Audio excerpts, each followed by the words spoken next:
ചെറിയ ചെറിയ മുടികൾ പൊടിക്കുന്നുണ്ട്. പക്ഷെ അത് നിലനിൽക്കുന്നില്ല എങ്കിൽ ഈ ഒരു രീതിയിൽ നിങ്ങൾ ചെമ്പരത്തിപ്പൂ, അതായത് ഉണങ്ങിയ ചെമ്പരത്തിപ്പൂ ഒന്ന് പ്രയോജനപ്പെടുത്തി നോക്കൂ.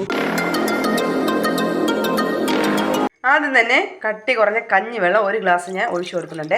ഞാൻ ഇവിടെ നമ്മുടെ ചമ്പാവരിയുടെ കഞ്ഞിവെള്ളമാണ് എടുത്തിട്ടുള്ളത്. ഇനി ഇതിലേക്ക് ഞാൻ 1 സ്പൂൺ അളവിൽ ഉലുവ ചേർത്ത് കൊടുക്കുന്നുണ്ട്. നിങ്ങളുടെ കയ്യിൽ പൊടിച്ച ഉലുവ ഉണ്ടെങ്കിൽ അതും ചേർക്കാവുന്നതാണ്. അടുത്ത് ഞാൻ ഇതിലേക്ക് ഇട്ട് കൊടുക്കുന്നത് നമ്മുടെ റോസ്മേരിയുടെ ഡ്രൈഡ് ലീവ്സ് ആണ്. ഇത് ഞാൻ ഓൺലൈനിൽ മേടിച്ചതാണ്, നിങ്ങൾക്ക് ഓൺലൈനിൽ മേടിക്കാൻ കിട്ടും. അപ്പോൾ അതും ഞാൻ 1 സ്പൂണ് ഇതിലേക്ക് ഇട്ട് കൊടുക്കുന്നുണ്ട്. ഇനി ഇതിലേക്ക് 1/4 സ്പൂൺ നമ്മുടെ കരിഞ്ചീരകമാണ്. കരിഞ്ചീരകം പറയേണ്ട ആവശ്യമില്ല, നമ്മുടെ മുടി നരയ്ക്കുന്നത് കൺട്രോൾ ചെയ്യാൻ വേണ്ടിയിട്ട് ഹെൽപ്പ് ചെയ്യും. അപ്പോൾ അതൊരു 1/4 ടീസ്പൂൺ ഇട്ട് കൊടുക്കുന്നുണ്ട്. ഇനി ഇതെല്ലാം കൂടെ നമുക്ക് നല്ലവണ്ണം ഒന്ന് തിളപ്പിച്ചെടുക്കാവേ. നമ്മൾ ഇതിലിട്ടിരിക്കുന്ന ഉലുവയും അതുപോലെ തന്നെ കഞ്ഞിവെള്ളം ആയാലും റോസ്മേരി ആയാലും നമ്മുടെ കരിഞ്ചീരകമായാലും മുടി വളരാനും നമ്മുടെ സ്കാൽപ്പിന് നല്ല ആരോഗ്യം കിട്ടാനും സഹായിക്കുന്ന ഐറ്റംസാണ്. റോസ്മേരി ആകട്ടെ ചില ആൾക്കാർക്ക് മുടി വരുന്നുണ്ട്, പക്ഷെ അത് നിലനിൽക്കുന്നില്ല. അങ്ങനെയുള്ളവർക്ക് പ്രയോജനപ്പെടുന്ന ഒരു ഐറ്റമാണ് റോസ്മേരി ലീവ്സ് എന്ന് പറയുന്നത്.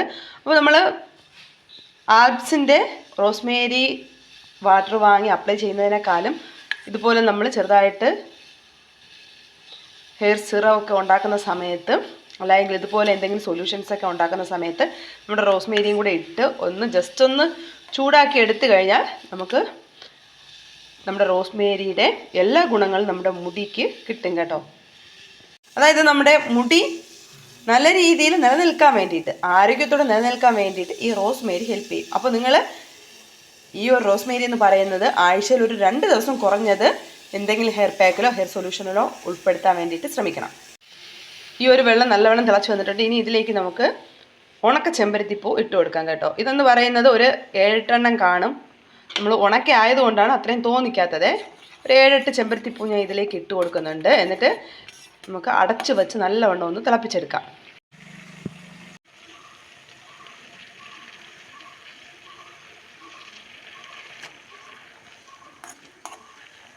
അപ്പോൾ നമ്മൾ ജസ്റ്റ് ചെമ്പരത്തിപ്പൂ ഇതിലേക്ക് ഇടുന്ന സമയത്ത് തന്നെ നമ്മുടെ ചെമ്പരത്തിപ്പൂവിലെ കളറൊക്കെ ഈ സൊല്യൂഷനിലോട്ട്, അതായത് ഈ കഞ്ഞിവെള്ളത്തിലോട്ട് ഇറങ്ങും കേട്ടോ. അതുകൊണ്ടാണ് ഞാൻ പറഞ്ഞത് ഒരു 5 മിനിറ്റ് നമ്മളിത് മൂടി വെച്ച് നല്ലവണ്ണം ഒന്ന് വേവിച്ചെടുക്കണമെന്ന്. അപ്പോൾ ബാക്കി കളറും അതിലെ ഗുണങ്ങളെല്ലാം ഈ ഒരു സൊല്യൂഷനിലേക്ക് ഇറങ്ങുവേ.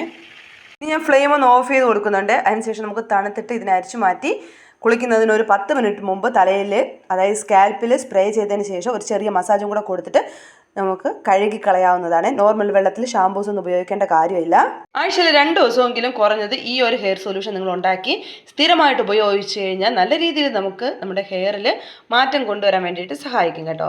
ഈ ഒരു ഗ്ലാസ്സിന് 1 ഗ്ലാസ് വെള്ളം വെച്ചാണ് ഈ ഒരു ഹെയർ സൊല്യൂഷൻ ഉണ്ടാക്കിയത്. പക്ഷേ അത് തയ്യാറായി വന്നപ്പോൾ 1/4 ഗ്ലാസ് മാത്രമേ ഉള്ളൂ കേട്ടോ. അപ്പോൾ ഇത് നിങ്ങളൊന്ന് ട്രൈ ചെയ്ത് നോക്കണം കേട്ടോ.